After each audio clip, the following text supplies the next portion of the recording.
Hello everyone, I am Dr. Donald Ozello of Championship Chiropractic in Las Vegas, Nevada. I am the author of Running, Maximize Performance, and Minimize Injuries. Welcome to today's episode of Dr. Ozello Sports Medicine Report. Today I am going to be covering the disc herniation, specifically the cervical disc herniation. Today's episode is going to be part one. There's so much information to cover on the cervical disc herniation that I'm splitting this up into two videos. The cervical spine is the medical terminology for the neck. We have 7 cervical vertebrae and we have 8 cervical nerve roots. These nerve roots can be impinged upon during a disc herniation.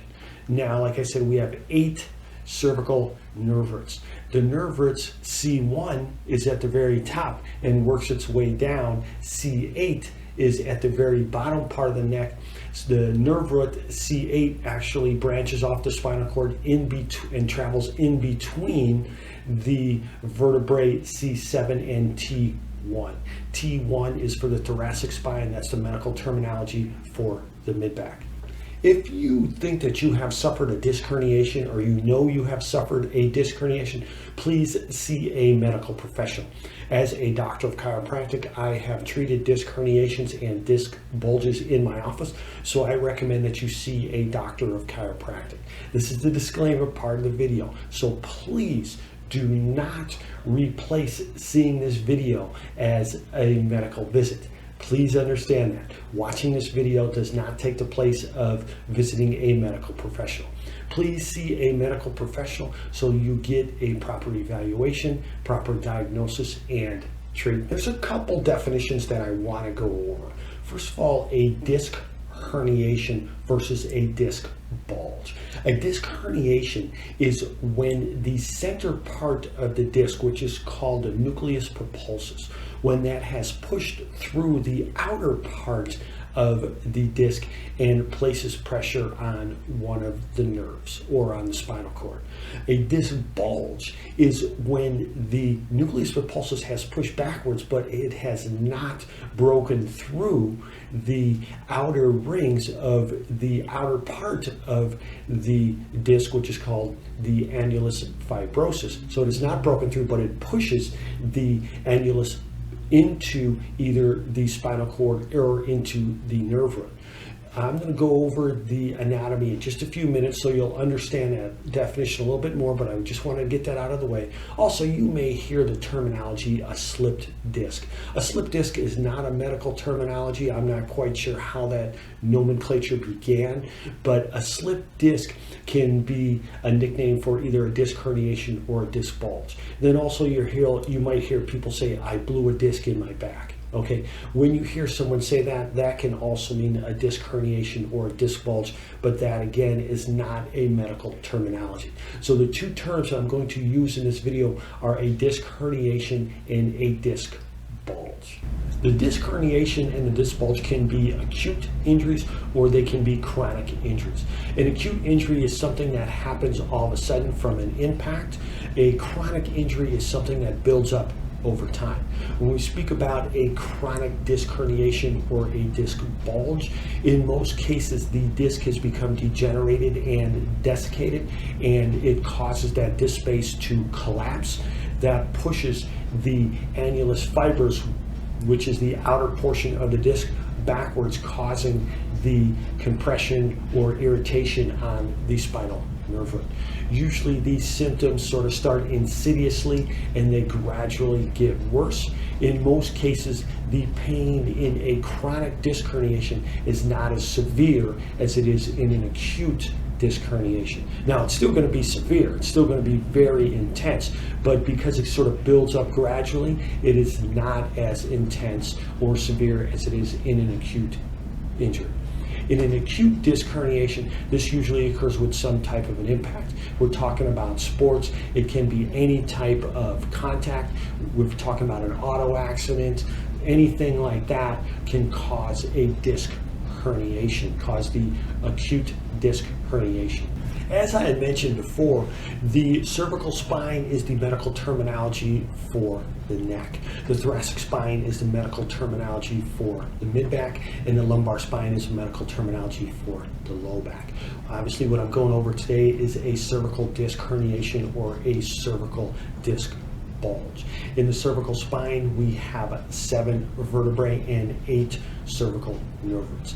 There is not an intervertebral disc between the first vertebrae and the skull, and between the first and second cervical vertebrae. The intervertebral discs begin between C2 and C3, and they are in between each of the individual vertebrae, going all the way down to the lumbar spine. The intervertebral disc, the job of the intervertebral disc is to absorb shock and help to distribute that shock.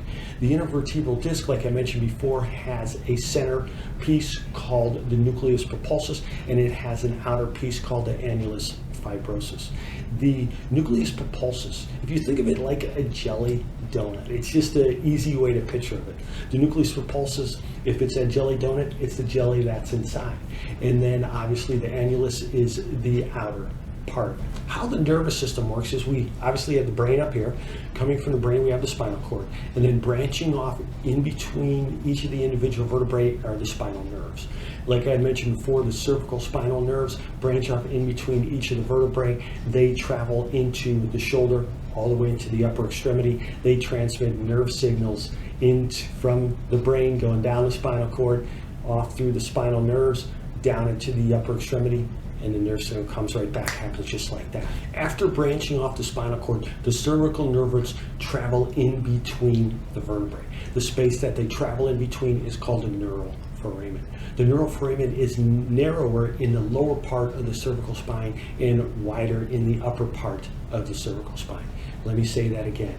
The neural foramen, that is the space that the cervical nerve roots travel through, is narrower in the lower part of the cervical spine and wider in the upper part of the cervical spine. The intervertebral disc, like I stated before, helps with shock absorption and also helps to provide stability to the spinal column. The intervertebral disc again has the nucleus pulposus and the annulus fibrosus. The nucleus pulposus is very gel-like. It has the consistency of toothpaste. It contains what's called protoglycans. Protoglycans attract water. One very important thing that you must remember about the intervertebral disc, first of all, when you think about the intervertebral disc, you may see it written or see it spoke about. It may just be abbreviated to IVD. Okay, the intervertebral disc is avascular. Once we reach the age of about 6 years old, there is not directed blood flow to the intervertebral disc. So therefore, the intervertebral disc has to get its nutrients and its fluid through osmosis from the vertebrae above it and the vertebrae below it. The transition from the nucleus pulposus to the annulus fibrosus is very gradually. It occurs laterally in all directions. The fibers become progressively more distinct as you reach the periphery of the intervertebral disc. The annulus fibrosus has concentric rings, alternating sets of concentric rings as you get closer to the periphery. These alternating rings, they contribute to the tensile strength of the annulus fibrosus. These rings are also thicker in the anterior or the front part of the intervertebral disc compared to the posterior aspect of the intervertebral disc. This is important to know because many times when the injury occurs, the disc may move backwards where those rings are not as thick as they are in the anterior section of the intervertebral disc. Another reason that the nuclear matter may protrude posteriorly instead of anteriorly or in other directions is because of the placement of the ligaments. There are ligaments in the anterior part of the intervertebral disc. There are ligaments in the lateral part and in the posterior part, but there are no ligaments in what we call the posterior lateral aspect. That is because that is where the nerve goes through after it branches off the spinal cord. So there needs to be space for that to go through. Therefore, there is not a ligament there, so it doesn't get that extra support that the ligaments would provide. So that is one of the reasons why a disc bulge or a disc herniation moves in a direction of what we call posterior and lateral, or posterior lateral, meaning that it does not go straight backwards, does not go straight to the side, but it moves backwards and to the side. And when that occurs, it closes down the space of the neural foramina and causes compression or irritation on the cervical nerve root. And so that's where these symptoms occur at from a cervical disc herniation or a cervical disc bulge, meaning that there is pressure being placed on the cervical nerve root by the disc material. Again, a disc herniation is when the nucleus pulposus has broken through the outer rings of the annulus fibrosus. Well, a disc bulge is where the nucleus pulposus has not broken through, but it pushes the fibers from the annulus fibrosus into an area where it can cause pressure on the spinal cord, or if it pushes it posterior lateral, where it can cause compression or irritation on the cervical nerve root. Thank you for watching today's episode of Dr. Ozello Sports Medicine Report. Like I said, I wanted to split this video up because there's so much information. I really went over the anatomy today and the definitions and explained to you what a disc herniation is. In part 2, I'm going to speak more about the symptoms of a disc herniation and what you can do to help to treat this condition. Again, if you have suffered a disc herniation, please see a medical professional. Watching this video does not take the place of seeing a medical professional. Thank you for watching today's episode of Dr. Ozello Sports Medicine Report. I am Dr. Donald Ozello of Championship Chiropractic in Las Vegas, Nevada. I am the author of Running, Maximize Performance, and Minimize Injuries. Please feel free to visit my website at championshipchiropractic.com, where you can get additional information on the book. You could connect with me on other social media platforms, and you could see many articles that I have published. Also, please feel free to like this video.